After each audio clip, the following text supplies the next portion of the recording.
So I've got a really special one for you today. It's lovely to have sat down with Galahad Clark, the co-founder of Vivobarefoot, to talk all things shoe design, what it truly means to strive for regenerative, and this oxymoron of how we can almost use technology to go back to our natural human state.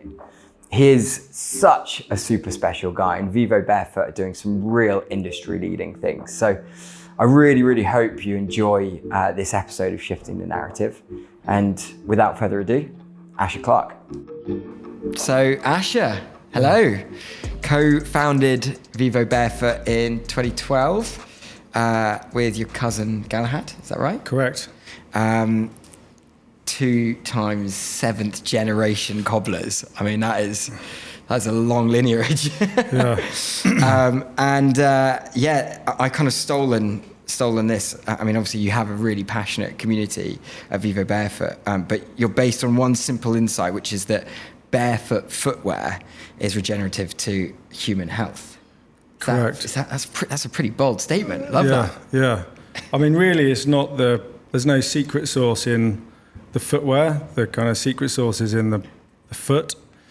And left to its own devices, your feet are an amazing bit of kit. You know, we were just talking about it down at breakfast, that we like to say that the best bit of technology to ever go in a shoe is the human foot. Yeah. And so that's all we're really trying to do is a strong, healthy, natural, capable foot is the foundation of natural movement. Obviously, if you're not moving, you're losing. We need to do that to be healthy, hardcore human beings, and so we start at the beginning of that connection, right? We all have 2 feet, we're all connected to the same earth, and we got to just get back to basics.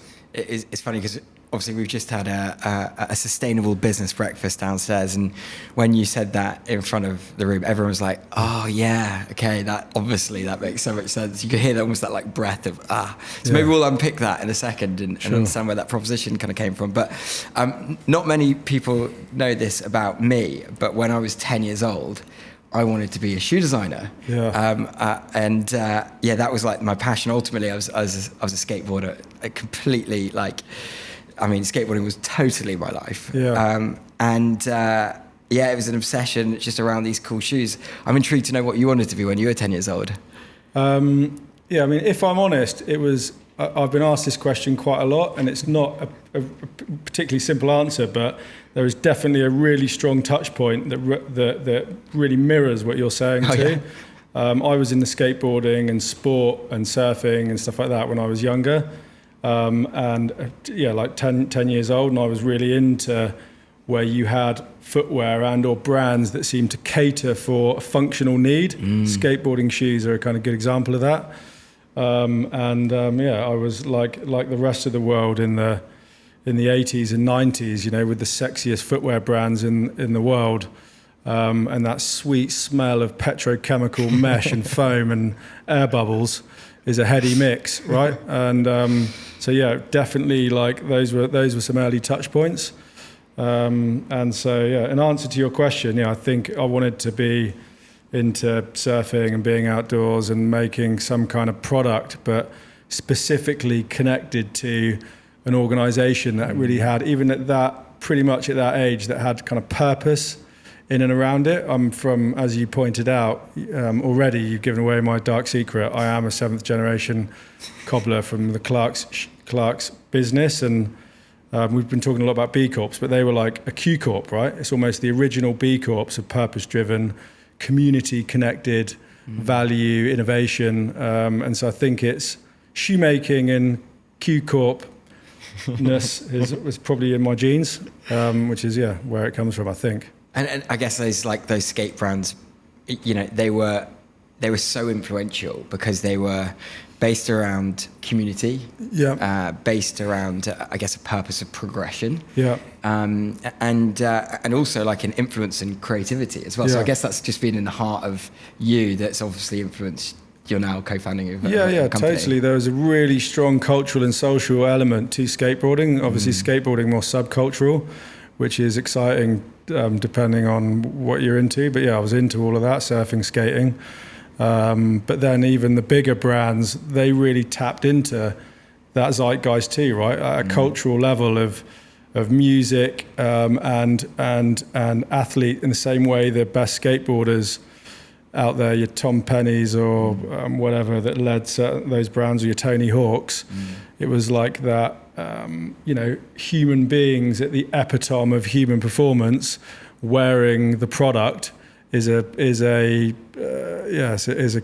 crazy concoction that gets young kids kind of like dizzy with wanting to get the shoe, right? Jordans. Yeah, totally. It was that kind of like, I know it gets older people kind of reconnecting with their youth as well, which is super interesting. I mean, like, I remember opening the box to my Vans Caballero 2s, and it was just like, I still remember it so much, and it was, this is before Vans were Vans, in the scale that they are, and I remember getting my mum kind of like, it was a birthday present. We're driving to the Vans store, which was in Bridgend in Wales. We drove like 100 miles or whatever, just because of this influence, right? And I guess I was like proud to be wearing this badge of allegiance, which feels really, really strong. I mean, obviously, I've got Dan, who's behind the lens over here, who is a huge, hugely influenced by your organisation, but like also part of this community, and like feel so proud to be part of it. Is that like,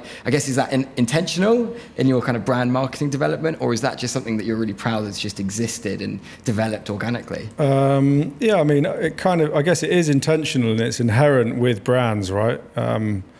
Around Vans, in those early days, Vans, I actually remember my first Vision streetwear shoes, very similar experience. And there's an inherent kind of belonging and or culture and or community that wraps around those brands, right? You're right. We do have a wonderful community. We have a kind of alternative proposition that is as much as it's an obvious proposition. If you just go back to the elemental evolutionary part, it is alternative. And so when people get into wearing an alternative footwear, and in this case, they're shoes that let your feet do their thing rather than the latter, it's pretty powerful, right? People like, you see the people in your Vivos and you're like, hey man, how did you get into them? Or people will say, I'm thinking of buying these. Do they make your feet stronger, or how's it going to change for running, or can I run in them straight away, or what's going on? So kind of something different perpetuates that community sort of vibe, and this is something different right now. So let's talk about the proposition. Like, I mean, how did that come about? I'm maybe thinking specifically for people who are listening in their kind of business or marketing, brand marketing world. Like, how did you get that to be so airtight and inspirational? I mean, it started with the footwear proposition and the understanding that shoes make your feet shoe-shaped and weak, and footwear effectively allows the three systems, your nervous system, ultimately sensory feedback, your skeletal system, ultimately balance and stability, and your muscles and tendons as your natural energy return. And so it started there at this quite rational kind of place. But when you start to get into biomechanics, kinetics, kinematics, it's very we went towards evolution, right? Is that millions of years of evolution have created us. We are going all the way back to our great ancestors. And so it quickly became more than just the shoe and the foot, that we are, as humans, innately connected to the environment, and we are at our best when we are in our natural state and in our natural habitat. And so this idea of human nature, or we are nature and nature is us, became that bigger kind of proposition. Like, ultimately, our mission is to reconnect people into the natural world and their natural potential, and it starts with your feet. So it's big. And it's quite kind of scary, and it's untraditional for a shoe company to be talking at that kind of like big human nature, people and planetary well-being. But that's kind of where we've got it down to. And I kind of like to think that maybe some kind of close core team back in 2012 were kind of maybe outdoors having a chat, and that kind of formalized into I guess, a set of really inspirational words, or was that how it was? Or were you like, working with agencies? Were you working, with different strategies to formalize that? Yes, it's been a journey, and it's like, it's been a long journey, and it gets sharper and sharper. And ultimately, I think it's always going to be a journey. We're not the business that we want to be right now. We're on a going towards a business that wants to be fully regenerative, right? We've got a really big, bold North Star, and getting to that idea that we just discussed didn't happen round a table in London Fields over a pint with that core team, but it was definitely the beginning of it, right? So it's got sharper and sharper. But this idea of reconnection, and now that, I think reconnection for me is the word that was heavily used, where regeneration is almost the next word. But this idea of reconnecting is reconnecting into what it actually is to be human, reconnecting into the environment, reconnecting into your feet, and into connection and community was the first real word that opened up that idea. Yeah, it's such a powerful word, isn't it? Yeah. And how are you kind of practicing that in the initiatives that you kind of have in the company? Yeah, we're practicing this idea of regenerative business, that regeneration isn't just whether a shoe is net positive or not. Regeneration isn't just if the end product, ultimately regenerates your foot health, regenerates the way you move and all of that, which is obviously an important part of the proposition. We like to think of regeneration in the context of our business as an inner and outer nature. So the inner being ultimately your well-being, right? Is that if you're not in a good mental, physical place, then it's very difficult for the people around you to kind of be in that place, right? To have that flow, that natural flow. And businesses of kind of yesteryear or even now are mechanistic, hierarchical, top-down, kind of like tight organizations. And we like to think of, we're trying to foster an idea of circular or flat organizations, interconnected organization that is an ecosystem, much like nature, rather than an ecosystem like a kind of pyramid. And then and there's ways of communicating. It's like radical candor. It's like, how are you today? Yeah. It's softer touch points that isn't just about how many shoes did we sell this week, right?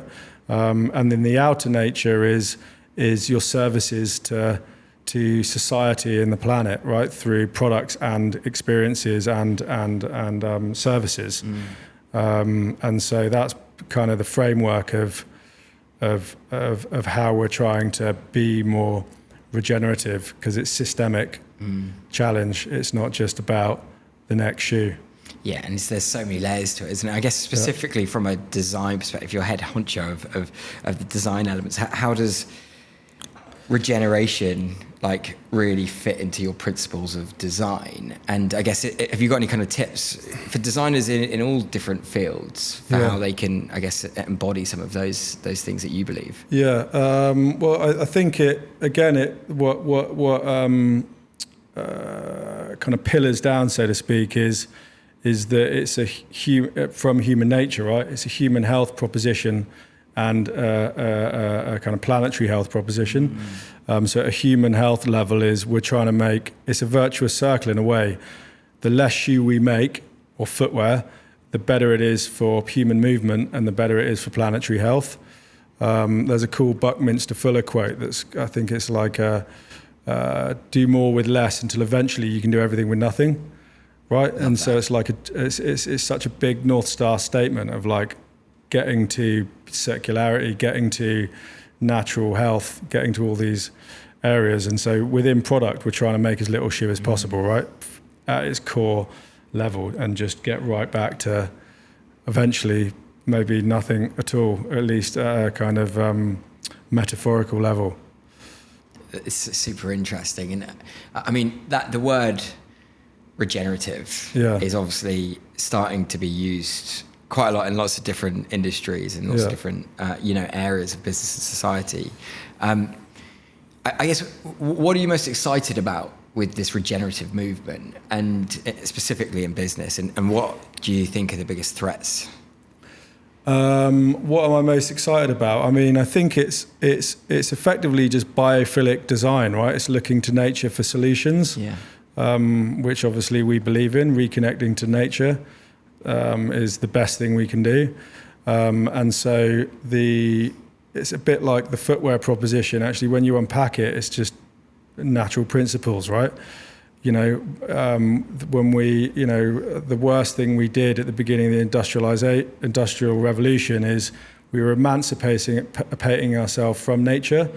And so it just created systems and value chains and ways of working that just weren't in sync, right? So that's the big threat. Like, we're living in a world where people and planet are sick, and that's a result of the last 150 years, right? Big pharma, big agriculture, big shoe.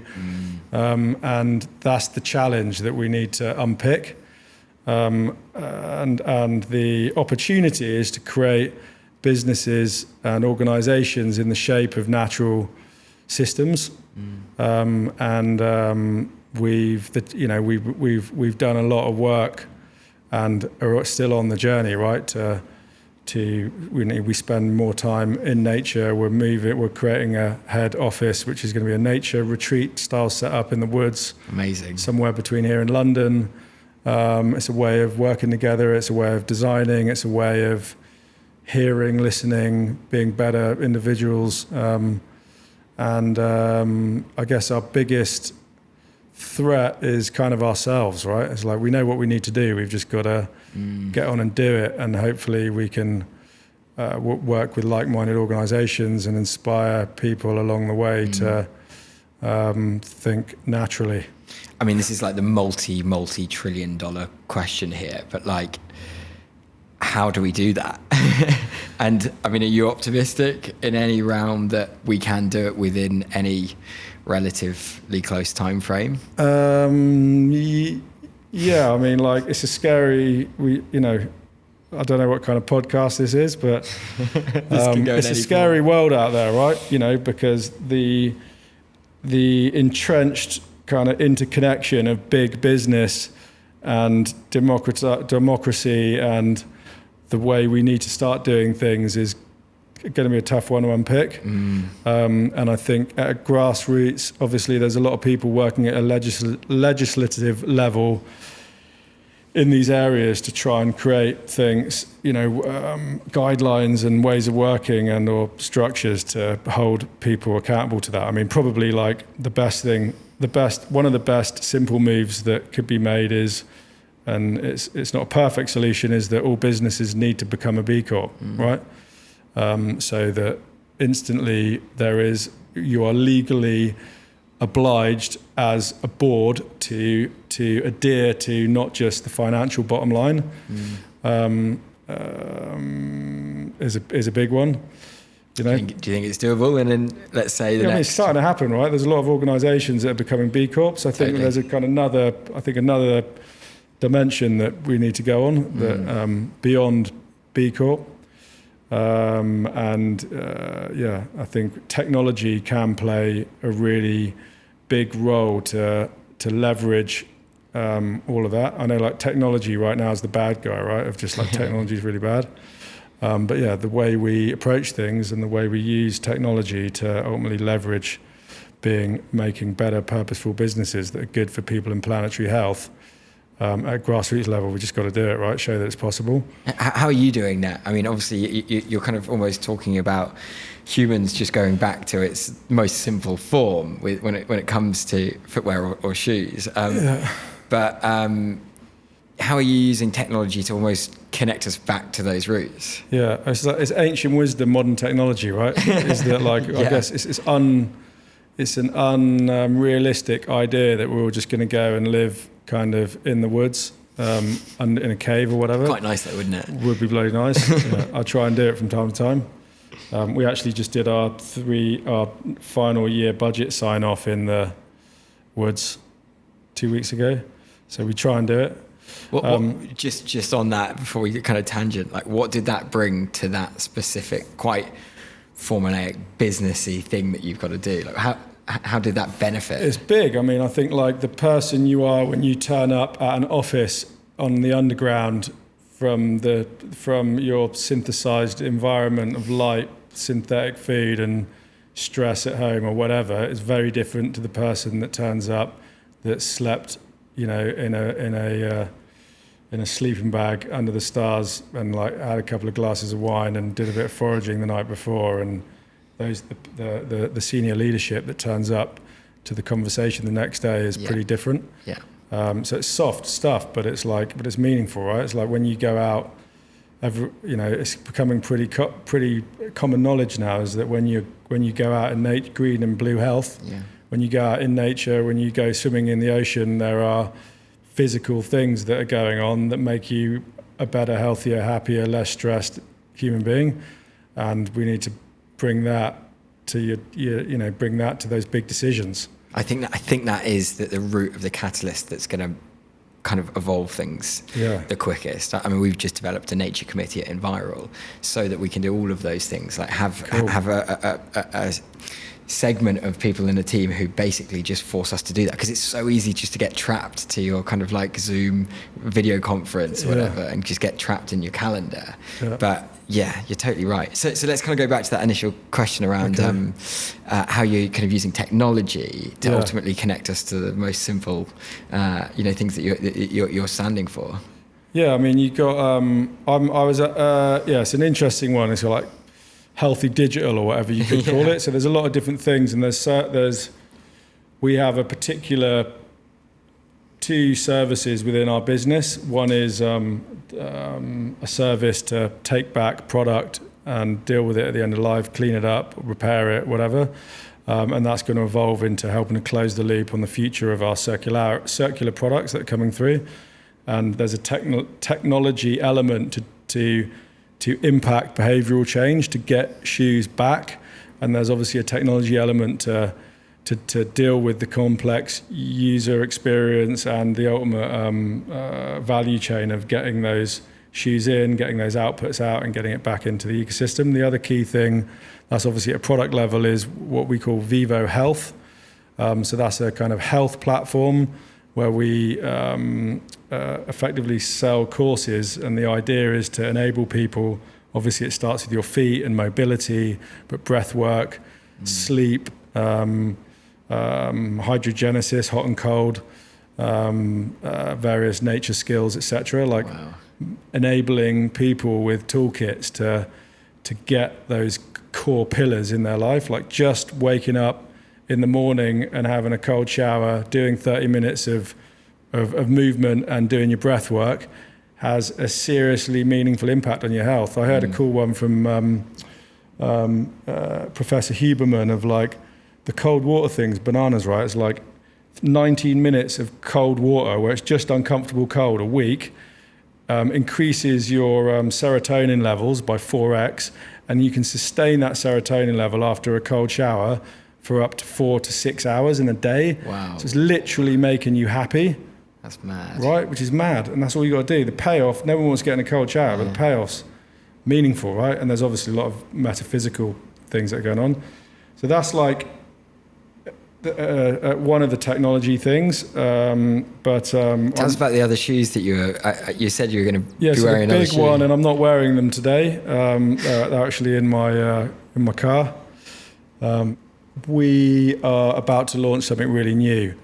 And it stems from the simple proposition that you spoke about right at the beginning, is that 10,000 years ago humans made shoes person by person, foot by foot, out of local sustainable materials.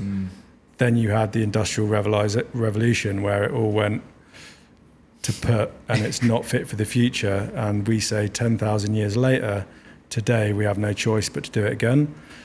So the technology, we're not able to scale that with cobblers making shoes out of reindeer shins and cobbling bits of leather on or whatever. And so we're using additive manufacturing to effectively create a scan to print circular bare footwear system. So it's a system, it's not just a new shoe. It starts with a foot scan. You kind of pick the product you want. It's perfect for your feet. Not your feet or your feet. It's perfect for your feet. Obviously, you go also, your feet will go on a journey, right? The shape of your feet today are not going to be the shape of your feet in a year or two's time. And that's also a proposition that if we can onshore that, which is the goal, so made to order, made to measure, made locally, made to be remade, right? So the business model of making to order or making for you is very different to the business model of the big year ahead bet of making loads of stock and then trying to sell it. So you're only making what you need when you need it. You're using an additive process, which is adding material, not a subtractive process, which you get in the complex value chain where you're cutting away stuff and throwing it away. And so you're only making what you need when you need it for you as an individual. And when you're done with it, you send it back and we do it again. And so for me, that is the future. We're getting pretty close to it. And, or at least we call it, it's called Vivobarefoot. And so that's one of the main projects that I've been running for the last 3 years. Nice. And we're about to birth Vivobarefoot, but it's got to kind of learn to crawl, stand, walk, and then run. But yeah, it's coming. I think it might be a nice segue to just look at those stories that you can kind of look back and laugh at, but at the time you're like, damn, that was stressful. You just mentioned, I guess, one of the big things with product companies is having a load of stock and then ultimately selling that stock. Yeah.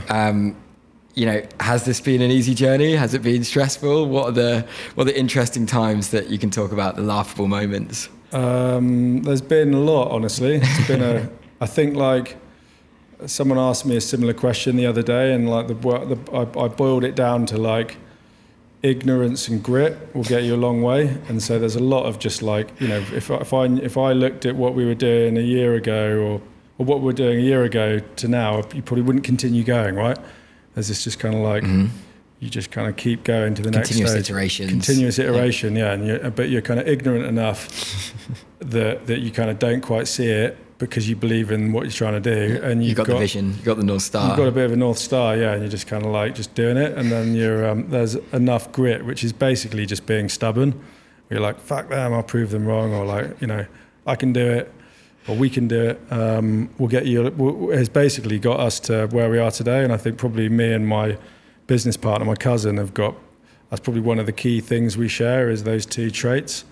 But yeah, we 2011 was a key moment. It was the book Born to Run, which was Chris McDougall, which was the kind of, let's just throw our shoes off and throw them over our shoulder and run into nature and everything's going to be okay. And obviously everyone read that book, or not everyone, a lot of people did. The big emotional tipping point. The rational tipping point was Professor Daniel Lieberman, who was the Harvard professor who kind of created this white paper where humans are born to run, right? So there's a synergy there that at an evolutionary level beyond 50 kilometers, women, men, children, old, young, basically run at the same level, right? And we tracked animals and we hunted as a tribe, and we're amazing running specialists. And we believed we were close with Dan. We obviously knew Chris. This was in the early days, it's 2011-ish, and we bet the farm on it. We ordered 2 or 3 times the stock that we'd done the previous year, going, yeah, this is about to happen. Let's go barefoot, woohoo, and. Oh no! Tumbleweed. The orders didn't come. Our ignorance almost got the better of us, and we were in a very tricky place. That happened. We did something similar again, and I think 2016 we did a crowd cube. We did a crowd fund, so we were kind of like on our knees in the background, but turned to our community because this is what we're doing, this is the plan, kind of come on the journey. And it was a real amazing moment. I think there were only about 12 or 15 of us in the business at the time. There's now, I think, 170. Wow. We created I was actually on my honeymoon with my wife, And we had this kind of pokey little production company trying to help us write the script. It was face to camera, like invest in your feet kind of vibe. And then it just wasn't working. So I was like back and forth with him every night. I was obviously ahead of time writing the script, turned up, went back to Glastonbury, started on the tour, made this video, pumped it out into the network and raised more money, I think £2.5 million at the time. Wow. And it was just an amazing kind of powerful kind of pick yourself off the canvas moment that if we didn't do it, we wouldn't be here. Yeah, I think without that very strong vision and purpose to back it up, as well as a community which obviously believes in that and sees the benefits of that physically, mentally. That's a really interesting place to be. But it's like, I guess you're kind of really cutting things pretty fine there. Oh God, yeah, it was as fine as it gets. We were like, I don't know how much I should tell you, but I was basically living in Asia at the time. That's where our supply chains were. But yeah, like I was like, we were 180 days late to pay the factory and like going and have dinner with them, going, yeah, it's coming. But just kind of, bricking it, trying to get it to work. But anyway, we got it. We got over that hill. We have huge challenges and make lots of mistakes. Along the way, we're not regenerative, we're not sustainable. We've got a long way to go, but yeah, it's about making lots of little steps, failing fast, learning from those mistakes, and just trying to pioneer new and better ways of making stuff, servicing the customer, and trying to make an organisation and a community that is important for the world. I guess that's the goal. I love it, and I can definitely feel it. I can feel that journey's happening.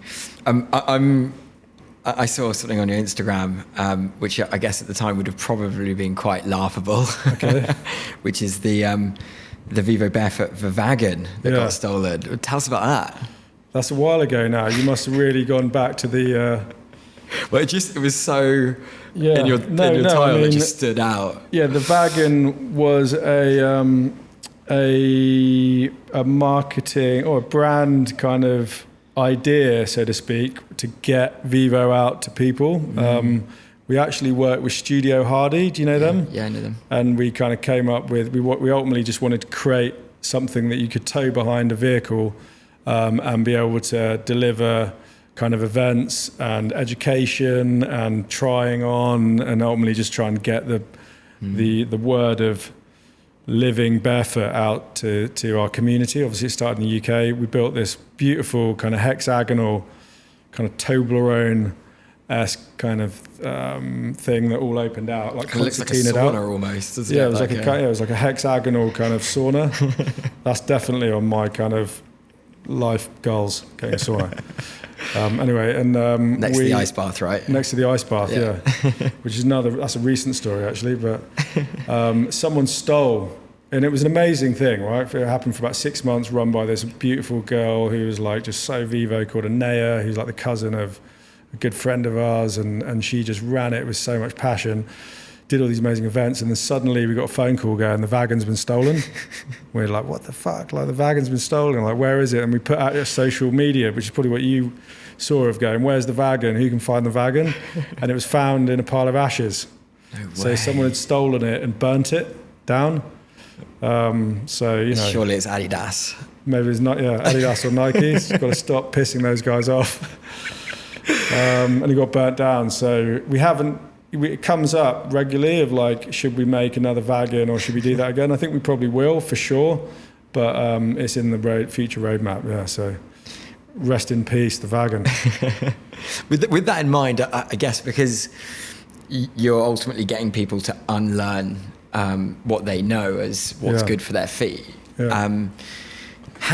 What is the typical, I guess, maybe this is my marketing agency speak here. What's the boilerplate, the elevator pitch? Well, no, I'm more interested about the user journey of people starting to actually trial. You just mentioned that you're going to, I guess, probably events or kind of, different areas where you've got a potential target audience and you're getting people who can then try it on. Yeah.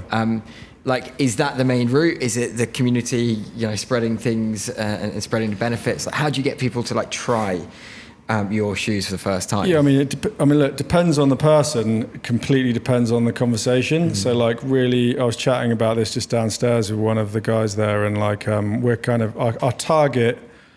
That sounds really kind of like corporate, doesn't it? Yeah. Our target consumer. That's where that kind of, it's kind of like it's basically LOHAS. You ever heard that? Lifestyle of health and sustainability. Oh, I like that. But kind of slightly sharper than that is what we are referring to now as conscious mavericks. So these are people that are kind of alt truth seekers, or that are coming into the natural health or sustainability space via alt truth kind of light bulb moment. So it might be looking at food and going, what food, processed food's not good for you, or big agriculture is pumping X, Y, and Z into the value chain, or technology or whatever. And in this case, footwear. So it's like, if you're questioning an alternative narrative, then you then start to look at everything else in your 360-degree lifestyle, right? We go, well, if that's bullshit, then that might be, or what's the truth here, and here? So it's that kind of mindset is kind of the type of person that we're talking to. And so it's cross-demographic, cross-age group.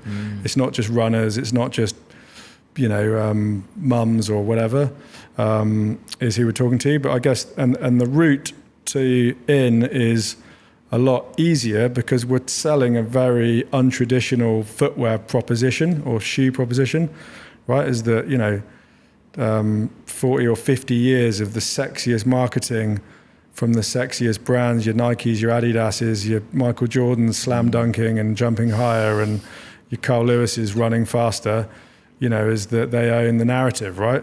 And so getting someone to climb down the ladder of that narrative, walk along and climb up a new one, is takes long form conversation, which is what we're having now. Is that long form conversation what you had with one of the best surfers in the world, John Florence? How did you get? Oh right, yeah, it is honestly, yeah. That was a cool journey as well. How do you get that? He's such a legend. Yeah, it's starting to happen because there is ultimately a truth there, and people are starting to become more and more values driven or values able. Where suddenly, like, if you take someone like John Florence, right? He is someone that lives in nature, right? He's just the purest form of a supernatural human being. He's grown up on pipeline. He is the best surfer of the most critical waves on the planet, and has grown up in nature. Like, he is a wild child. For this whole family, yeah. A force of nature, yeah. So I was introduced. A friend of mine. We were chatting. He worked for Nike actually back in the day. Nike bought Hurley. They bought Hurley because John was on it when he was like in his 17, 18. Wow. And he was like, and we were just chatting about Vivo and human nature and and he was like, dude, you need to go and speak to John. I was like, well, I'd love to speak to John. Obviously I'm into surfing. And I got a call with his manager and obviously presented Vivo, put a deck together, and it lit his a light bulb went off for him, and that's really what it is, right? And so it goes back to my earlier conversation. If you're talking to a guy that wears Asics and drives a Porsche in the centre of London, it's a very different conversation to if you're talking about John Florence that is immersed in nature and is able to make decisions that are very value aligned, right, to what he's doing. And so that's suddenly you got this opportunity where we're talking to someone that's like, it's family-owned business. It's about, you're trying to get here. You're making shoes that ultimately will improve his surfing performance and his physical performance. And we started to have a long conversation. And about a year and a half later, we were it was actually in January this year, I was on the North Shore with his circle, and Adam, who's outside, he's also into surfing, like pure, like, oh my God, it's John Flores. And yeah, so we've got John is part now of a growing kind of higher tier network of people that are we are aligned. What they want to do in life and what they want to achieve is what we want to do and what we want to achieve. And we think that, we need to unpack human nature and ultimately natural health through these individuals, right?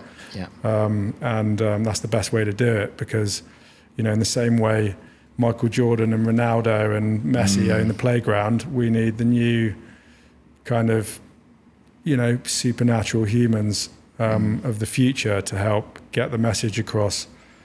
Does that make sense? Yeah, totally. And I can see that move. I mean, we've obviously got like de-influencing, which is kind of a big movement this year. And I think, just like as a marketing agency, we are turning down briefs from clients that we don't believe in. Yeah.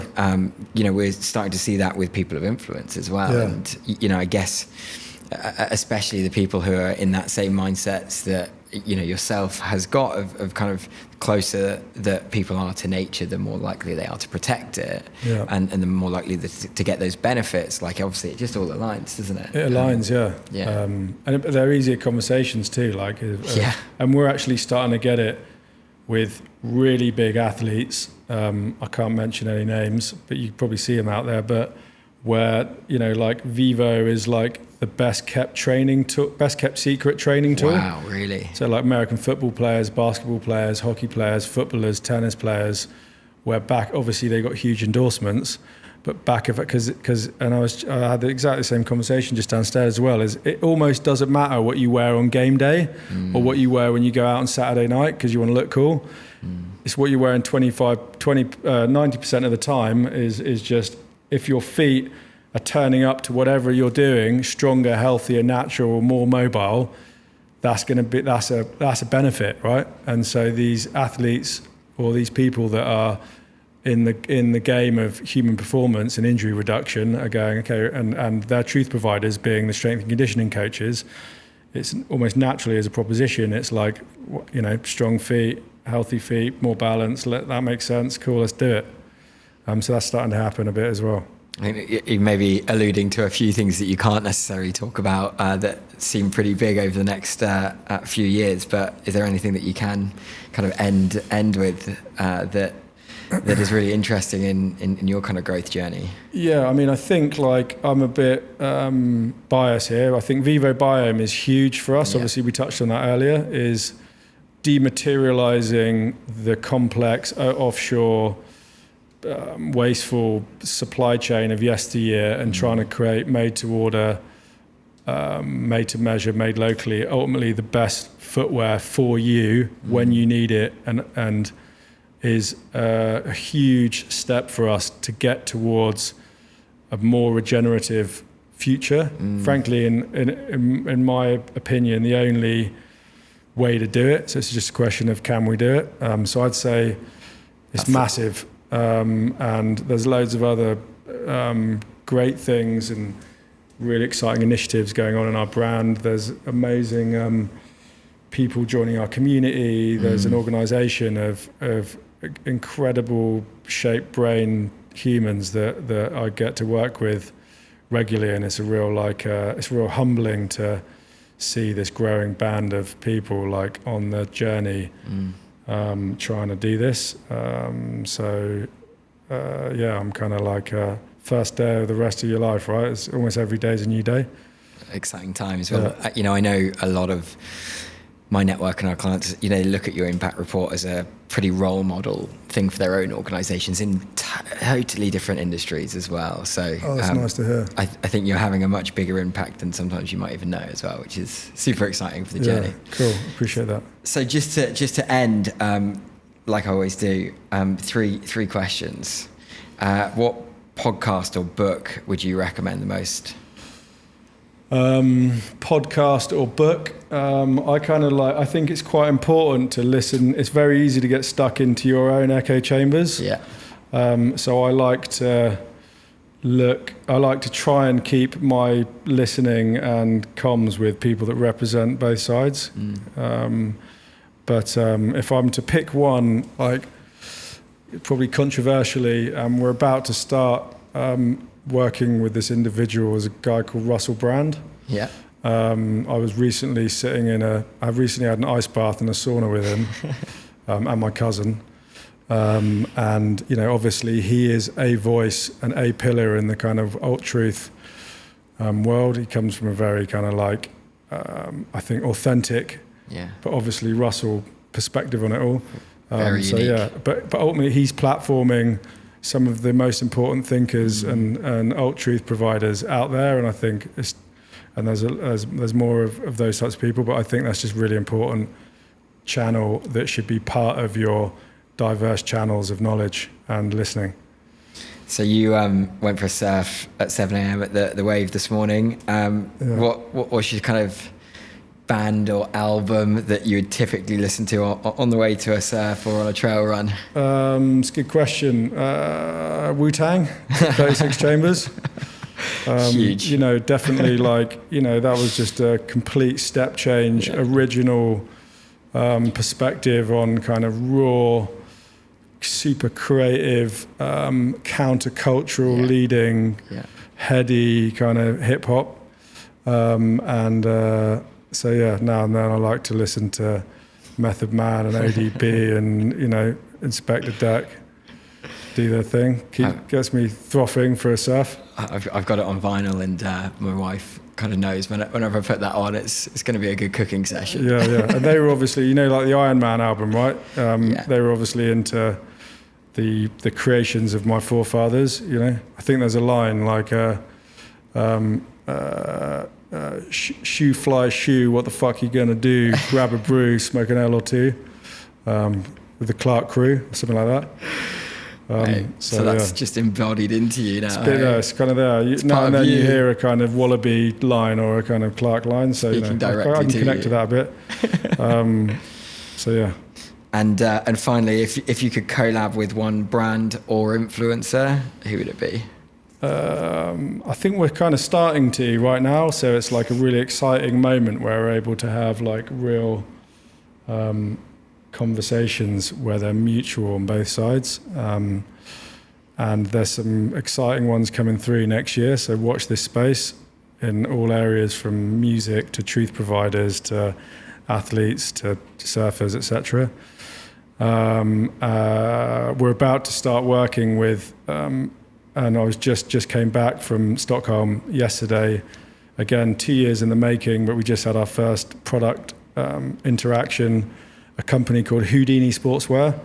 It's the most regenerative direction. Right? I'm wearing the hat, yeah, very much. It's, you know, it's the Patagonia of tomorrow. Their values, you know, we're completely aligned in terms of what we're trying to do. Apart from they're above the ankle, and obviously we're below the ankle. But the intersection is on the products and services and all ownership and all of these things, and innovation and end of year reporting. So it's not just another collab. It's not about putting our logos on each other's stuff. It's going to be a deep systemic kind of connection on everything from product, services, innovation, community, end of life, reporting. And we think that they have a different approach. They're quite Scandinavian, amazingly precise, like real simplistic, strip it down, do we need it? We're a little bit more shoot from the hip, you know, try it, make some mistakes. And I think we're both going to be better organizations as a result of working with each other, but we're also kind of like this, there's this kind of tension and this uncomfort to doing it, right? Where you're letting go of some of the ways of working and trying to kind of like connect to a new organization and way of working. So they're not a huge brand, but I think they're a really important company, and we think together we can do some cool shit. It's a great answer, and I think that is exactly what we're needing from partnerships at the moment. So super exciting. Well, thank you so much, Asher. It's been an absolute pleasure chatting with you. Thanks, man. And as I say, really looking forward to seeing the journey. Great stuff, yeah. Nice. It's fun. Take care, man. I loved this episode almost as much as Dan Behind the Lens did. And I think it's just because Asher is a true legend. He's just one who oozes resilience, and you can feel that when you meet him. It's certainly not easy running a business, let alone one that focuses on trying to give more back to people on the planet than it takes. But when you're also trying to change one of the largest industries out there, going up against marketing powerhouses of the likes of Nike and Adidas of the shoe industry, It can feel like an almost impossible task. But because of Asher's genuine curiosity that has led him to this purpose around understanding what is actually needed by us human beings to thrive both in our own health, but for us to also reconnect with our natural world, that has clearly kept him and the whole Vivobarefoot team going from strength to strength with this North Star. I honestly can't wait to see what happens with these guys in the coming few years. And I really hope that you've taken something useful away from this conversation. We'll be back with more episodes in the coming few months. And yeah, I really appreciate if you know anybody who might be interested in this episode, if you could share it with them. Until then, over and out.